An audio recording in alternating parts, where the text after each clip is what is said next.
Hello and welcome to Chabot News for Wednesday's March 24th, 2021. My name is Mike, and in today's news we will be covering gun reforms and new vaccine maker.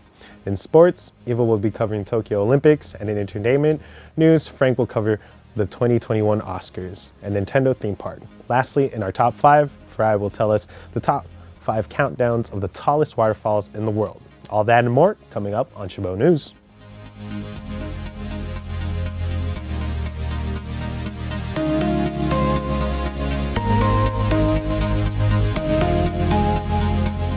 An unusual and public pushback from federal government to the vaccine maker AstraZeneca. U.S. health officials raising questions about data AstraZeneca released Monday on its COVID vaccine.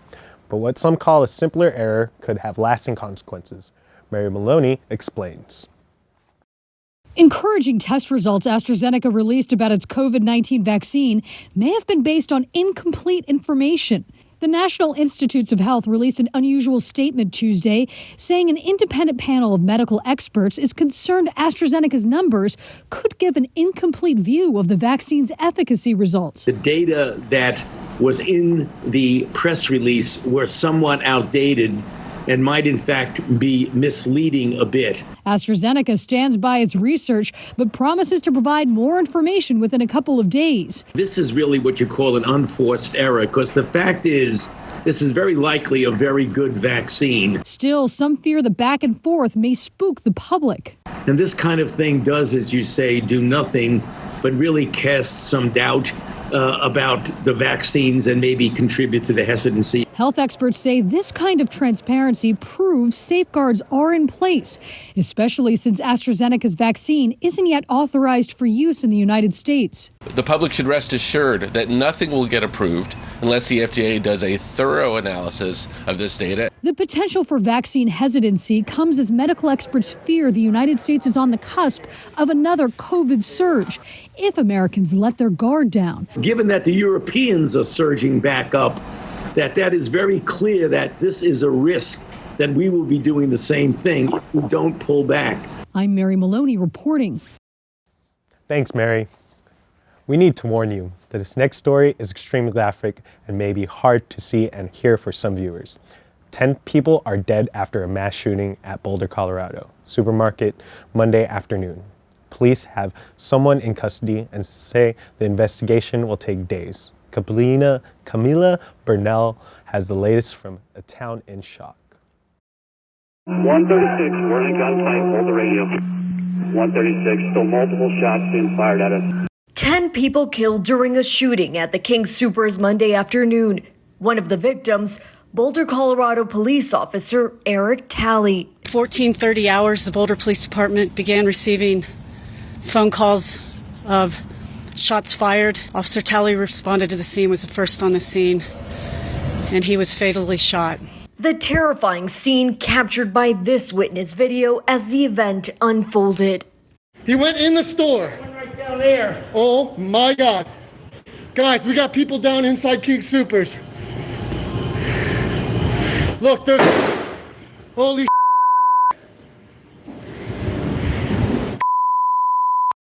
Others describing how shoppers helped each other get to safety. The employees who were working there didn't know what was going on yet, so we had to tell them, gun, gun, gun, run, run, run. And they made sure that we didn't go down any dead ends, and we all got out the back exit together. Police say they have a suspect in custody, and the investigation into the shooting will take at least 5 days. In Boulder, Colorado, I'm Camila Burnell. Thanks, Camila. Since the shooting, Biden has pushed for gun control on Tuesday with both this incident and the Atlanta spa shooting. This prompted Washington and Biden to push a House-passed gun reform bill, including a universal background check and an assault weapons ban. This while Biden and his team sworn in a new CIA director and as well tackling a $1.9 trillion stimulus measure passed earlier this month, while aides are also preparing an infrastructure package expected to be unveiled soon. These legislative problems loom over while Biden also tackles new gun control laws that most might not find to their liking. Chabot professor selected as NASA Airborne Astronomy Ambassador. Scott Hildreth, a professor of astronomy and physics here at Chabot College, is one of the 30 educators selected for the NASA-backed program. Hildreth will be among the very first community college educators to take part in the program funded by NASA and implemented by Mountain View-based research nonprofit. Hildreth said he has long admired the program. AAA is a professional development program for science teachers designed to improve science teaching and increase student learning and STEM engagement. The City of Hayward is inviting applications from young people 13 to 20 years of age who are interested in serving their community through 2-year terms as a member of the Hayward Youth Commission. To be eligible for the appointment to the commission, applicants must be between the ages of 13 and 20 years old and live within the City of Hayward or boundaries of the Hayward Unified School District. Interested applicants are encouraged to apply on the Youth Commission page on the City of Hayward website. Applicants under age 18 must have parent or legal guardian consent to participate on this commission. The recruitment period will run until May 21st. Now we go to Frank for entertainment news from this week. New details are in about the upcoming 2021 Oscar ceremony. The Academy announcing the event will be aired live and no zooming in will be allowed. In a letter sent out Thursday, producers for the award show request all nominees attend in person and avoid casual attire. The Academy has put COVID protocols in place to keep attendees safe, with plans to provide an on-site COVID safety team and PCR testing. Only those nominated, their guests and presenters may attend the ceremony in person due to COVID-19 restrictions. The Academy will accept the Oscar on behalf of those unable to attend. The event will be at Union Station in downtown Los Angeles. The 93rd Academy Award airs live on Sunday, April 25th, starting at 8 p.m. Eastern and 5 p.m. Pacific Time on ABC. After delays due to COVID-19 outbreaks, the highly anticipated Super Nintendo theme park in Japan finally opens Thursday, but with restrictions. Just a limited number of visitors are allowed, and there are tight COVID-19 measures in place. Selena Wang gives us a tour. Here we go, entering Super Nintendo World through the warp pipe. Follow me.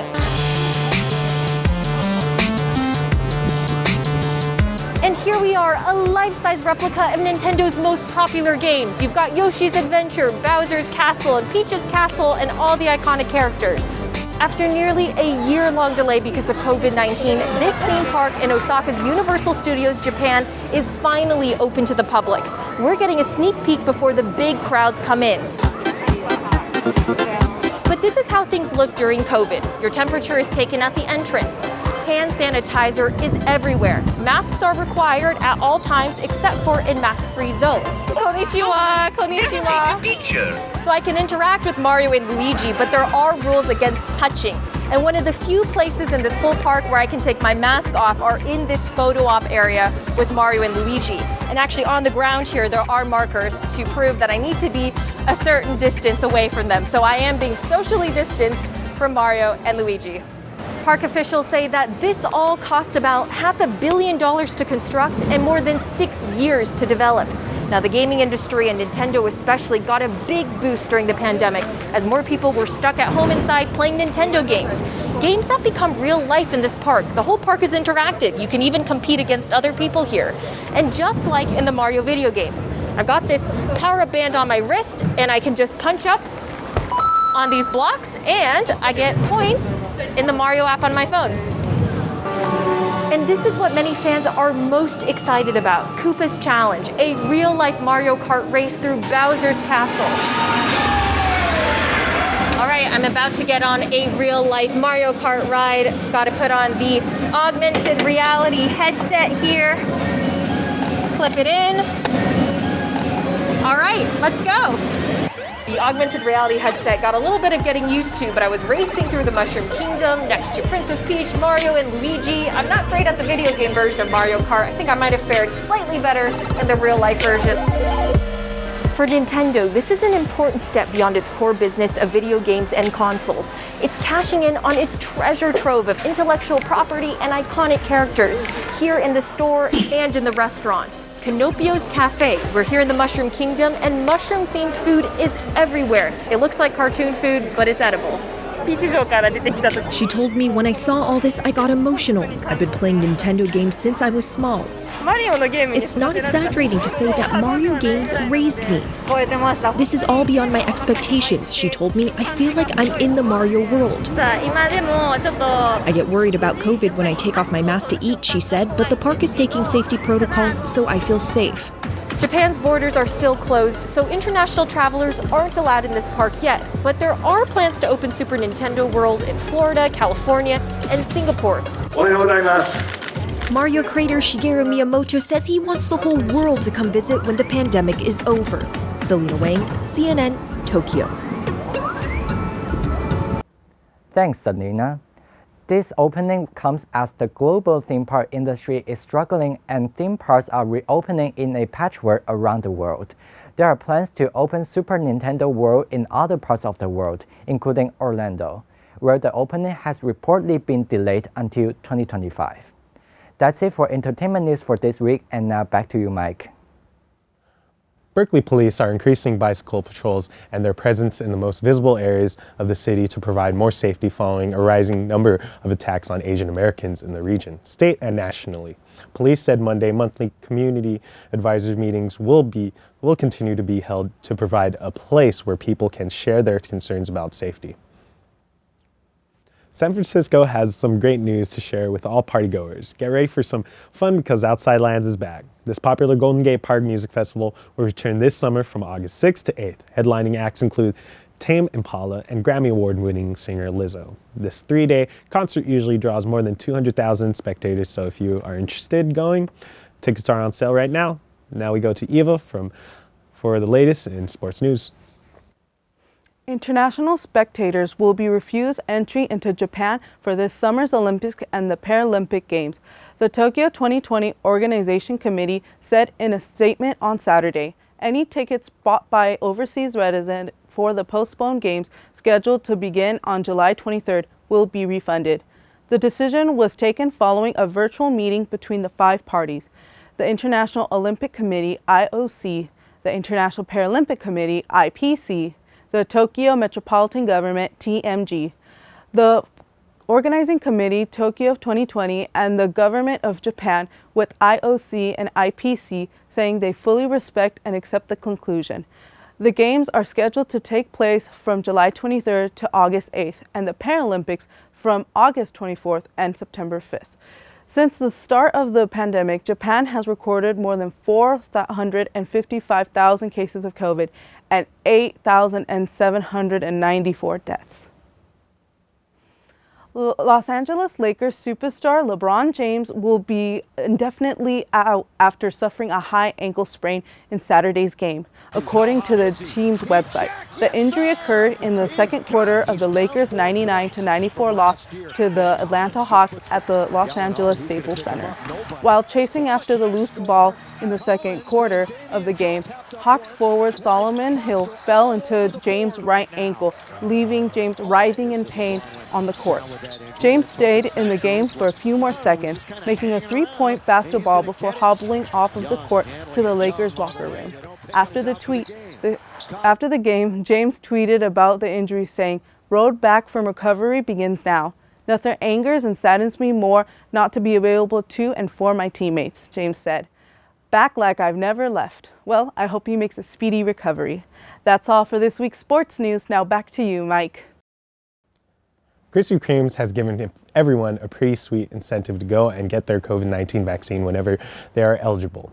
The donut chain has announced that any guest who shows a valid COVID-19 vaccination card can receive one free originally glazed donut every single day. Yes, you heard that right. This is not just a one walk-in once a day and get a free donut. If you have been vaccinated, along with this, Krispy Kreme is also delivering free donuts to healthcare workers at select vaccination centers across the country. It is great to see Krispy Kreme put some effort into help better the vaccination process. A couple of sanitation workers risked their lives to save a woman and her 2 dogs from a burning building. Dan Wiwushi has the story. Not much is left of this home on Stonebridge Circle in Savannah. Just the smell of burnt rubber lingers and the grass still sopping wet from the water used to put out the flames. So I kind of noticed that the lady had a downstairs window open trying to get her animals out. So as I came across the grass, she yelled out, "Help." You couldn't see nothing. Yeah, yes, I think it was. Seeing the concern on her face, had to do something. Sanitation workers Antonio Black and Carl Rami saw thick black smoke as they turned into the neighborhood Thursday morning. After hearing calls for help, the two jumped into action. We got right here and realized we seen one dog. He was actually trying to get out. The other dog, we didn't see him yet. It was so smoked out. Nobody was out early in the morning. We was the only people on the street, so thank God we was. The duo weren't even planning on being in the neighborhood, chalking it up to habit and divine intervention. We usually come to this neighborhood first, but yesterday we had plans of starting in another neighborhood. It was like 10 minutes away from us being in there to it collapsing. The two were able to save the homeowner and her two dogs, climbing in and out of this window with the smoke acting like a blindfold as they brought them to safety. It was pretty tough. Everything was happening real fast. We really didn't have no time to think, Life was in jeopardy. Even though very little was able to make it out of the fire, Black and Rami know what really matters made it out. Just happy everybody's safe, including myself and him. Thanks, Dane. Now we go to Farai for this week's Top 5. Welcome to this week's Top 5 Countdown. For today's Top 5, we'll be counting down to the 5 tallest waterfalls in the world. Coming in at number 5, we have Jumbila Falls, Peru. It is considered the world's 5th tallest waterfall, becoming internationally known since the late 2007 due to a geographical survey conducted by Geographical Institute in Peru, with a thin 800-meter waterfall plunging in several tiers in northern Peru. For number 4, we have a waterfall located in the northeastern part of Hawaiian island of Molokai, the Olopina Falls in the United States. It has a total height of 900 meters, making it the highest waterfall in the USA. Coming in at number 3, we have Cataratas Las Termas Yemenas in Peru. It is reportedly the 3rd tallest waterfall in the world with a height of 914 meters. It is located inside Otish National Park near the northern fork of the Catavera River in Peru. The number 2 slot, we have Tugela Falls in South Africa. Tugela Falls is a complex of seasonal waterfall located in KwaZulu-Natal province. It is 948 meters in height, making it the highest waterfall in South Africa. Tugela means sudden, indeed the gentle stream making a very abrupt leap of a massive escarpment. Finally, coming in at number 1, we have Angel Falls in Venezuela, located in Canadian National Park of Bolovina State. Triumphs as the world's highest uninterrupted waterfall with a height of 979 meters. The falls are named after an American adventurer, James Angel, who discovered them accidentally in 1933 when his plane crash landed in the region. That's it for this week Top 5. Now back to you, Mike. That's all for Chabot News this week. Thanks to all the students and staff in the Mass Communications Department here at Chabot College for making this production possible. You can watch us anytime online at youtube.com/Chabot TV. Stay tuned to KCTH Channel 27 for more Chabot TV.